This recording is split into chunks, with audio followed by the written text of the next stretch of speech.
Welcome! In this video, we'll guide you on how to demonstrate AutoCAD to customers.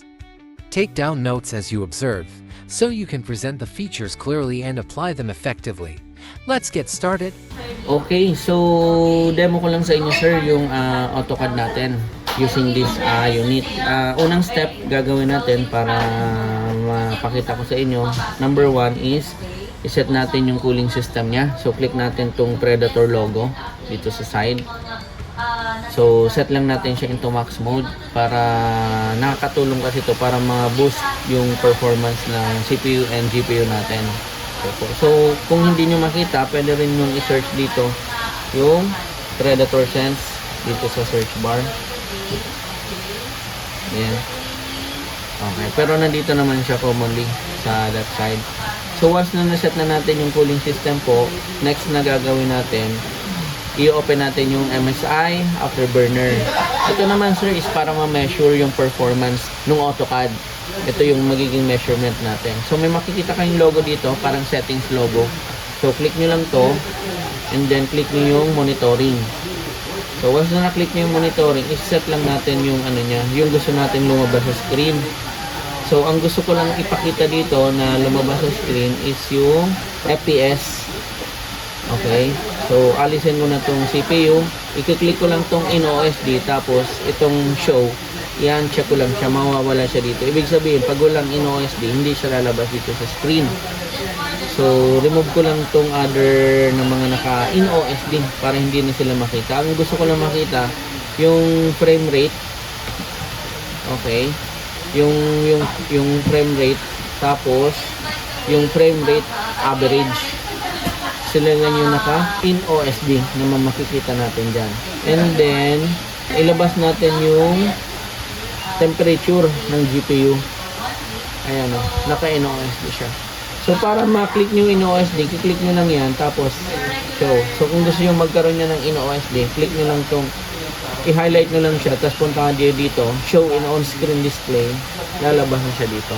Okay, so click natin yung apply para ma-save yung settings and then okay.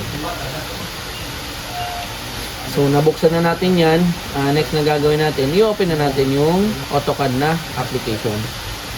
So i-run lang natin yan. Super quick lang yan magbukas. Ayan.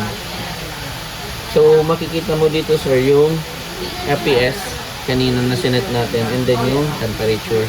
Ito yung sample file natin ng AutoCAD. So unang natin gagawin, may makikita kayo dito sa lower part yung parang settings na logo.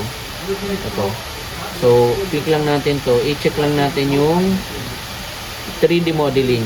Okay, so since naka 3D modeling na siya, pupunta tayo dito sa upper part naman, yung kahilera ng home screen. Meron ditong visualize. So sa visualize, next natin i-click yung shaded with edges para mas ma-stress yung GPU and CPU natin. So dapat naka-shaded with edges yan. Now na na-click na natin yan sir, itong bilog dito, pwede natin itong orbit. Yan, pwede natin siyang i-ganyan.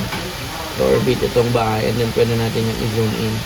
So dito, click nyo lang to, pwede nyo tanggalin yung bubong para at least ini-stress natin yung performance ng unit. And then after mo matanggal yung bubong, mahiwalay siya, i-highlight lang natin itong pinakabuong image.